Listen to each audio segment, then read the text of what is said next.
By the time you have no capacity to function, the only clothes you got you're wearing, you have no money, you have no family, nobody will take your phone calls. Well, you end up in a homeless shelter or on the streets. And if you don't make it here, you have no insurance, you have no funding, and so what do we do to get you help?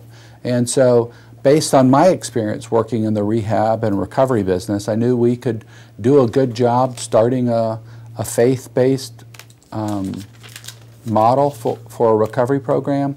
I've looked at over the years all the different dynamics of what works and what doesn't work. And so we developed our own year-long residential recovery program. When you have a medical model program, you have a psychiatrist leading the recovery effort. And very often, a big part of his effort is writing a prescription and looking at identifying and dealing with the symptoms through a medical intervention. It's short-term, it's focused, it's really targeted at helping that person get off of drugs, get stable, and then follow-up support as they're discharged.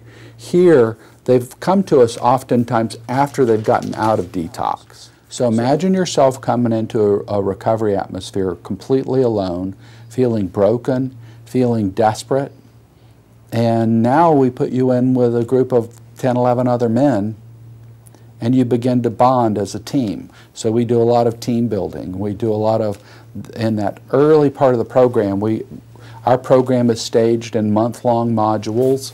So that first module is about recognizing your powerlessness over your addiction and really bonding with the team. So you begin to face challenges together so that you kind of form into a unit so that you're able to walk through this together with them.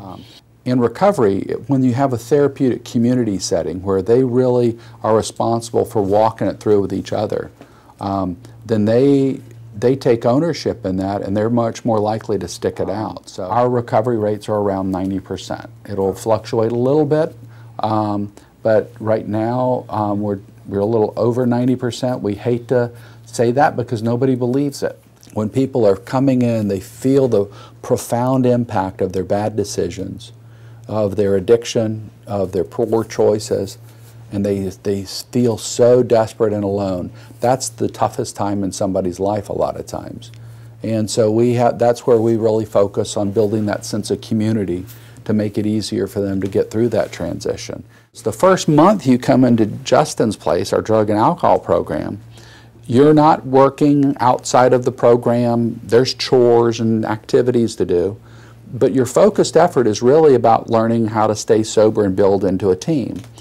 So for several months, all your freedom is kind of taken. When you first come in, you don't have a cell phone.